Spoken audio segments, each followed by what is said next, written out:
Latest ആയിട്ടുള്ള അപ്ഡേറ്റിന് ശേഷം നിങ്ങളുടെ ഐഫോണിൻ്റെ കൺട്രോൾ സെൻറ്റർ ഒട്ടും ഒപ്റ്റിമൈസ്ഡ് അല്ല. ഞാനിന്ന് പറഞ്ഞുതരാം എങ്ങനെയാണ് ഇത് ഒപ്റ്റിമൈസ് ചെയ്യുക എന്നുള്ളത്. ആദ്യം തന്നെ നിങ്ങൾ കൺട്രോൾ സെൻറ്റർ മേളിൽ നിന്ന് താഴേക്ക് വലിച്ചതിന് ശേഷം അവിടെ ഒരു പ്ലസ് ഐക്കൺ ഉണ്ട്, അത് ക്ലിക്ക് ചെയ്യുക. ക്ലിക്ക് ചെയ്തതിന് ശേഷം ഈ ഒരു സ്ക്വയർ ഇല്ലേ ലെഫ്റ്റ് സൈഡിലായിട്ടോ ടോപ്പിലായിട്ട് നമ്മുടെ വയർലെസ് കൺട്രോൾസ് എല്ലാം ഉള്ളത്, അതിനങ്ങ് മൊത്തത്തിൽ കളയാം.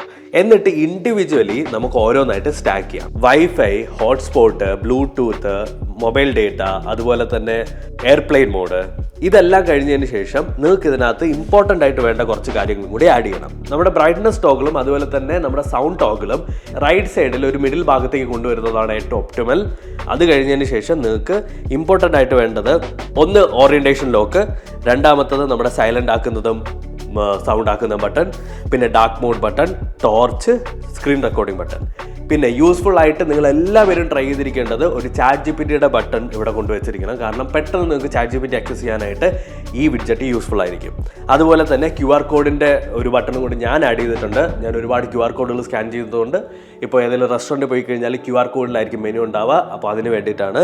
പിന്നെ ലോപ്പോ മോഡ് ആഡ് ചെയ്യുക, ഷസാം മ്യൂസിക് ആഡ് ചെയ്യുക, സ്ക്രീൻ മിററിംഗ് നിങ്ങൾക്ക് വേണമെങ്കിൽ ആഡ് ചെയ്യാം, പിന്നെ അലാം. ഇത് ഓരോ ആൾക്കാരുടെയും ഇഷ്ടത്തിനനുസരിച്ച് നിങ്ങൾക്ക് പേഴ്സണലൈസ് ചെയ്യാൻ പറ്റും.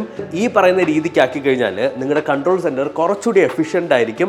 അതുപോലെ തന്നെ നിങ്ങൾക്ക് കുറച്ചുകൂടി ഫാസ്റ്റായിട്ടും കുറച്ചുകൂടി എൻഹാൻസ്ഡ് ആയിട്ട് നിങ്ങൾക്ക് യൂസർ എക്സ്പീരിയൻസ് കിട്ടും. ഞാൻ സീരിയസ്ലി പറയുക, നമ്മൾ ഏറ്റവും കൂടുതൽ യൂസ് ചെയ്യുന്നതാണ് ഈ കൺട്രോൾ സെൻറ്റേഴ്സ്. ഇതൊന്ന് ഒപ്റ്റിമൈസ് ചെയ്ത് നോക്ക്, നിങ്ങൾക്ക് ഡിഫറൻസ് മനസ്സിലാവും.